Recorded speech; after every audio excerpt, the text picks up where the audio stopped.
Hello, and thank you for tuning into my video. This video is going to be all about my own personal ectopic pregnancy experience. So I'm warning you right now, if you don't like graphic details or you don't want to hear about loss, then this probably isn't the video for you. So just want to put that caution out there. Now, the main reason I'm filming this video is because when I went through my own ectopic pregnancy experience, I just felt like nobody had any answers for me. That included the doctors, who actually took quite a long time to diagnose what was actually going on. In the meantime, waiting for answers, I would go on YouTube and I would see if anyone else had experienced an ectopic pregnancy. I did find several videos, but there isn't a very, very large amount of videos talking about ectopic pregnancies on YouTube. And I would imagine it's because it's actually a really, really difficult experience to go through and to talk about. But I really feel like it's important to have videos out there because, as I said, it's so difficult to find answers sometimes. And it is really scary and confusing to not know exactly what's going on in your body or what's going to happen to your baby. So I hope you learned something from my experience, and perhaps if you are going through an ectopic pregnancy right now, you might get some information, or if you suspect you're going through an ectopic pregnancy. And in both of those cases, I'm so incredibly sorry that you even had to find this video because it's such a difficult, trying time and experience that I really wish no one would have to go through. Alright, to start things off, me and my husband have been together for 6 years and married for 3 this August. So he started getting the baby bug around when I was 25, so for about 2 years now. So in August of 2018, I decided to go off of my birth control. I didn't know too much about conceiving or anything like that, but I joined some pregnancy forums and I looked up how to track ovulation and figure out my most fertile days through those forums and by using the Fertility Friend app. Based off of this app, it told me that I ovulated on September 11th, 2018. So when 10 DPO came by, I decided to test. I tested in the morning and I didn't have a positive result, so I sort of wrote it off. And that day I went to the mall and I hung out with my friends and I went out for supper. When I came home, I was like, why don't I just try again? Because, I mean, what is there to lose? And I'm telling you, if you've never experienced a 2-week wait, there's nothing more like anxiety driving and like excitement driving. You just want to know, like you just want to know if you're pregnant or not. So I decided to take a couple of tests. I just took the really cheap pregnancy test and I took a cheap ovulation test, just why not, because you just want to pee on everything at that point. And the pregnancy test didn't look like it had anything on it, and I was just about to throw out the little ovulation test when I thought I saw like a little hint of a line. And I remember reading that sometimes you have positive ovulation tests if you are pregnant. So I was like, I wonder, that's kind of weird. So I had a early response line test, and I thought, I don't care. I'm just taking it. I'm gonna take it. So I took the test and I saw the faintest line. So of course I told Eric and he wasn't really believing me. He was sort of like, I don't know, like, is a really faint line like a real true positive? Like, are you sure that that means you're pregnant? I'm like, yes, a line is a line, like, come on. The next day I waited and I took a digital test and it came up saying yes, so I was really excited. And I decided that I would book an appointment with my medical doctor to confirm that I was pregnant when I was 14 days past ovulation, so basically the day I'm supposed to get my period. So I went to the doctor's office, and the very first thing they do is make you pee in a cup. They want to confirm what you confirmed at home with your home pregnancy test, that you are indeed pregnant. So I took the urine test, and my doctor called me in, and she said, your urine test came back negative. So this was really sad for me to hear because I'd taken, like, by that point, what felt like a million home pregnancy tests, and I was positive that I had gotten a positive pregnancy test. So I showed her the pictures and she said, yeah, those lines are quite faint, but maybe we'll just send you for blood work because the urine test at a doctor's office is not very sensitive. So she sent me off for blood work and I went all excited because I wanted to confirm my pregnancy. The next day I called my doctor's office looking for the blood results and they said they would get back to me. Eventually a nurse at the doctor's office, she gave me a call and she said, I have your results, but they're not very good. And I was like, what? Like, what do you mean? And she said, well, your levels are 38. And for where you are right now, that is quite low. So she didn't tell me to prepare for miscarriage, but you could definitely hear it in her voice that this wasn't a good level to have this early on in pregnancy. The levels can be very low, but she did explain that it's lower than what they'd like to see. So they sent me for follow-up HCG tests. And what you're looking for HCG is for the hormone numbers to double every 48 hours. So they send you for routine blood work every 2 days for you to check to see if your levels are rising. So the next result I got back 2 days later was 60. So that wasn't quite doubling from 38. And the one I got after that was 125. So my second number didn't double correctly, but my third number doubled fine. So they decided to leave me be. Now I didn't have any bad signs or weird things happening to me or anything like that for me to suspect in ectopic pregnancy at this point, minus that number, which I'll eventually get to. But eventually, in the middle of October, I started having some spotting. So on the 12th of October, when I was around 7 weeks, I started having very light, kind of pinkish discharge when I was wiping. And I was a little bit concerned about it. I asked a couple people, what do you think about this? And they said, people spot in pregnancy all the time. It's fine. And then a couple days later, it progressed to kind of a dark red rusty color, and then it progressed to a bright red color. And that normally is a little bit of a worse sign. There are people who continue to have their periods while they're pregnant. There are people who spot heavily throughout their entire pregnancy. So just because you bleed when you're pregnant does not mean that you're having a miscarriage. However, bright, fresh red blood is a little bit more concern than a rusty or a brownish kind of color of blood, which symbolizes that the blood is a little bit older.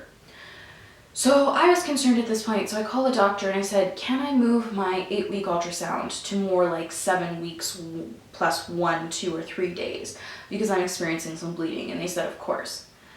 So I had my ultrasound on October 17th, and first off, I drink way too much water. They told me to drink, I think, a liter of water. And if you're holding a liter of water in your bladder for a super long time, that is extremely difficult. I ended up getting a series of ultrasounds later on, and the one woman told me to never, ever drink more than 500 milliliters because I'm hydrated, and there's literally no point in feeling like my bladder is going to burst. So eventually they called me and my husband into the ultrasound, and the ultrasound tech was clicking and making her little measurements and doing all of this. And I was thinking, why in the world would she be taking so many measurements and things like if there was no baby? Because at this point with the bleeding and stuff, I was pretty stressed out, and I was already preparing myself psychologically for the worst. But I was thinking, how is it possible that she's taking so many measurements if there's nothing to take measurements of, if that makes sense?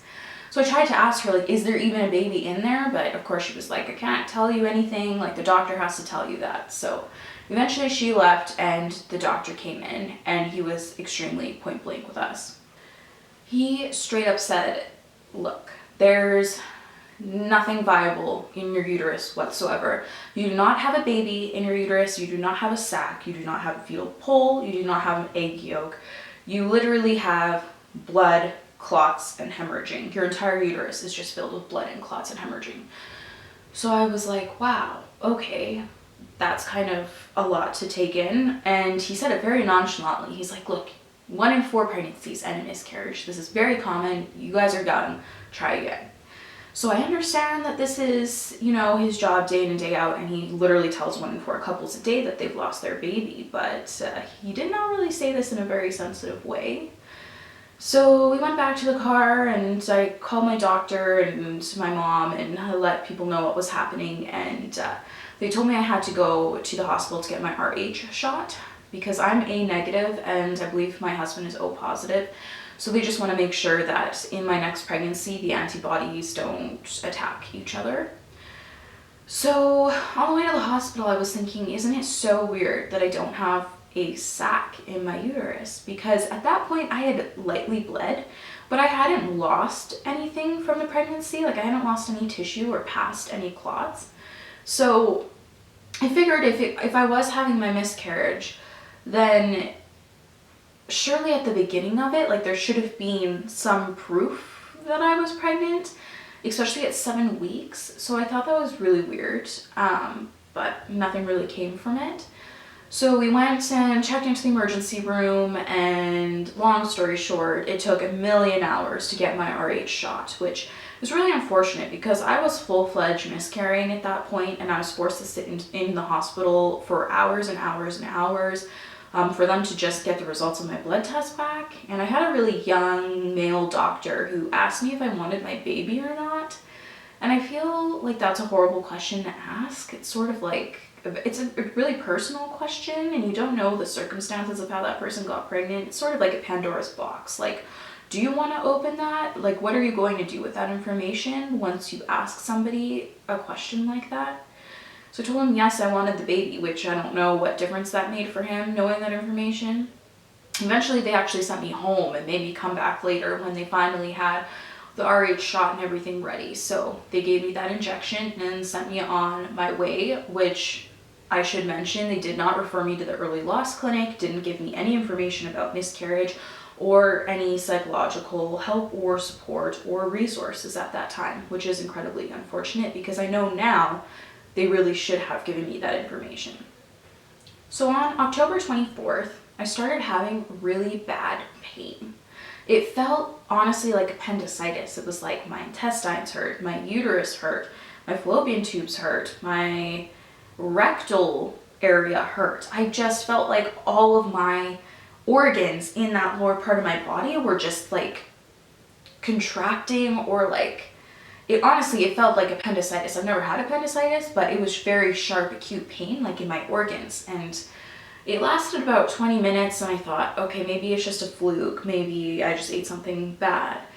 But it was pretty concerning pain.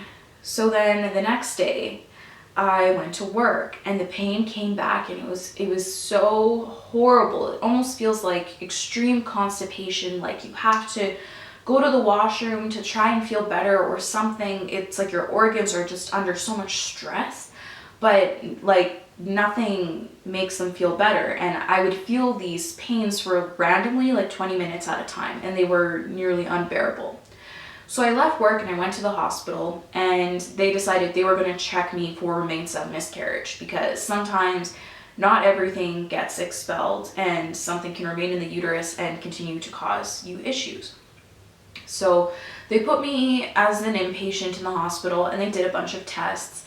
They did a urine test to make sure I didn't have any infections, and they did a blood test to check my levels, and they also did a pelvic exam, which was extremely painful for some reason.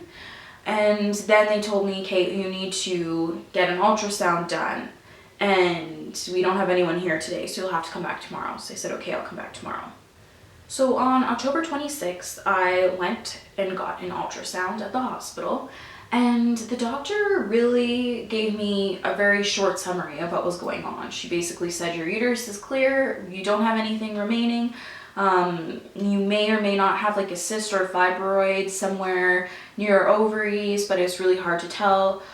She said, are you getting monitored by early loss? And at that point I was, because when I went the day before, they gave me finally a duotang about early loss and resources and stuff like that. Here in Canada, the early loss clinic kind of stays on top of you and monitors your levels as they go down, because they want to make sure your HCG levels go down to 0, so that you know you're no longer pregnant and everything is okay. So she basically sent me home. She was like, your ultrasound doesn't really show us very much. I don't know what to suggest. So a bunch of my friends that I had told about this were like, that seems kind of weird. Like, you just had a miscarriage, you're having horrible pains, and they don't have an explanation for you, and they just told you to go home. That's a little bit weird. They're like, if you keep feeling pains, like, you don't take no for an answer. Like, keep going to the doctor and try and figure out what's wrong. So I kept having the pains, and I decided on October 30th, I'm going to go see my doctor.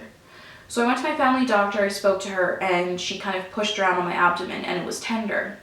And she's like, no, these pains are really weird and you're still tender in that area, so that's not really a good sign. So I'm going to refer you to an emergency gynecologist. So I said, okay, great.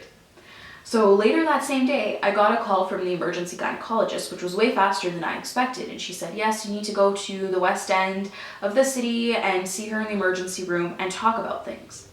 So I headed over there to talk about things, I thought. And she basically looked at my first ultrasound, and she knew right off the bat that since I was 7 weeks when I got that first ultrasound, and I had literally no proof of pregnancy in my uterus, it really just meant that the pregnancy was somewhere else.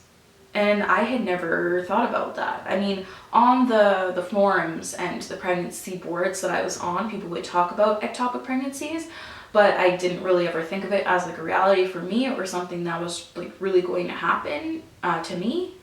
So she said, no, I mean, you should have had a sac at the very least. And the fact that you can't see anything in your uterus means that the pregnancy is probably elsewhere. She's like, on the other ultrasounds, we didn't see anything remarkable in your fallopian tubes, but 99% of ectopic pregnancies do occur in the tubes, so that is where we think that it likely is located. So she told me there were a couple of options. They could do laparoscopy, where they do surgery and they take a camera and go and kind of explore some things. They could surgically remove the entire tube, or they could administer to me what they call methotrexate. So methotrexate is a very, very strong drug that basically kills rapidly dividing cells. So they use this in people who have arthritis that is progressing rapidly, and they also use this in cancer patients who are having tumors. So it is quite a strong medication, and before they give it to you, they have to do a whole bunch of blood tests to make sure your hemoglobin and all of your levels are strong enough, including your liver is strong enough to take on this medication. So I was in the hospital for many hours while they were getting the medication ready, and eventually they administered it. Now, the really tough part about methotrexate is you cannot try and conceive again for 3 months. Now, 3 months for someone who has gone through a loss feels like an eternity. Being told you cannot try and conceive a baby, which is like your biggest dream and goal in life right now, for another 3 months is heartbreaking, and it is a really hard decision to make. But she said if you do not take this medication, you could rupture your fallopian tube and you could bleed internally. And sometimes bleeding internally, unfortunately, does lead to death. So I decided it was the best choice for us, but I was really upset about not being able to try again for the 3 months. I went home and a couple days passed, and my miscarriage from the very beginning until this point had been bleeding in clots, and nothing really changed except for on maybe the 3rd or 4th day after I had methotrexate, I had incredible pain in my ovaries. It kind of felt like they were grapefruits, like a water balloon being squeezed and being stretched to its max. It was very sensitive, felt very enlarged, very engorged. So that was quite painful, but overall I didn't feel too many of the effects of methotrexate. Methotrexate also does strip your body of all folate and B vitamins, so you're not supposed to take your prenatals while you are on this treatment. And I did end up taking prenatals afterwards to try and build those back up for the next pregnancy that I was aiming to obtain. But yeah, methotrexate is no joke. It is pretty toxic stuff. It is very common to be administered to people going through ectopic pregnancies if they don't need their fallopian tube removed per se, or it hasn't ruptured or caused any internal bleeding. And if you do get methotrexate, they do monitor your HCG levels to make sure they were going down. Mine are going down by themselves anyway, but they did monitor them because sometimes with an ectopic pregnancy, your numbers can go up and down, and if that's the case, sometimes they need to administer you a second dose. Thankfully, that wasn't necessary in my case. Because I had methotrexate and was not allowed to conceive for another 3 months, they did put me back on birth control because it was so important to them that we not conceive during that time. Methotrexate could cause your baby to die or to have birth defects or abnormalities. So, some signs that you're having an ectopic pregnancy that I necessarily didn't experience. Usually, it's a little bit of a concern if your HCG numbers are not doubling every 48 hours. Now, sometimes it's not perfect, but on average, they are supposed to double every 48 hours. So that is one thing to look out for. Another thing to look out for is having very low numbers or having very high numbers. Sometimes having very high numbers can indicate twins, but it can also indicate something isn't totally normal. Same with very, very low numbers. So my numbers were very low from the beginning, which caused them some concern. Another thing to watch out for are numbers that jump all over the place. So you could have a low number, then a high number, then a low number, then a high number, whereas regularly HCG is supposed to go up, doubling every 48 hours. Another thing to watch out for is just general feelings of unwellness. Like if you're pregnant, you could be having all sorts of symptoms, but if you're feeling like, you're having a fever or you feel like you're passing out or anything like that, then that could be an indication of something more serious. With ectopic pregnancies, your fallopian tube can rupture and that can lead to abdominal bleeding. So some people do talk about shoulder tip pain, that right on the tip of their shoulder, they're feeling very bad pain. And that is also a possible indicator that you are bleeding internally and to seek medical care as soon as possible. And then of course the other symptom which I explained is pain. And I'm sure this pain would feel different to everybody who experiences it. But for me, like I said, it was very, very, very intense pain. And the pain felt like it was in my uterus, in my ovaries, in my fallopian tubes, in my intestines, and my rectal area. It felt like all of my very lower intestines and kind of lower organ areas. So in my experience and from what I've read and heard, those are sort of the signs to watch out for. I am not a medical professional in any way. I'm just sharing my personal experience and some of the things that I experienced and heard about regarding ectopic pregnancy. If you do think something is happening with your pregnancy or something is wrong, your doctor is definitely the best person to go and see and get help and advice from. Another thing to keep in mind with ectopic pregnancies is your chance to have an ectopic pregnancy the second time around also increases. So if you did have an ectopic pregnancy, there is a chance that you are going to be highly monitored by your doctors when you do get your next pregnancy. Usually they'll want to do blood work to make sure that your levels are doubling every 48 hours as soon as you've missed your period. And they will also probably want to do a early ultrasound to make sure that the baby is in the right place, aka your uterus. So they'll usually do that at about 6 weeks, or if your numbers are 1,500 to 2,000, usually they can see something. So keep that in mind as well, that if you did have an ectopic, you do have a higher chance of having an ectopic pregnancy again. I hope that you have learned something from this, and I really hope that if you are going through an ectopic miscarriage or think you are, that you get your answers soon and that you're giving clarity and information, because I know firsthand how difficult it is for people not to even comprehend what's going on or understand what's going on. It's hard enough for you not to know, but it feels even worse when the people who should know don't know. So that can be really difficult. And miscarriage on its own is incredibly difficult, but having an ectopic pregnancy definitely adds many layers of monitoring and medications and hospital visits, and it just adds a very large medical element into things.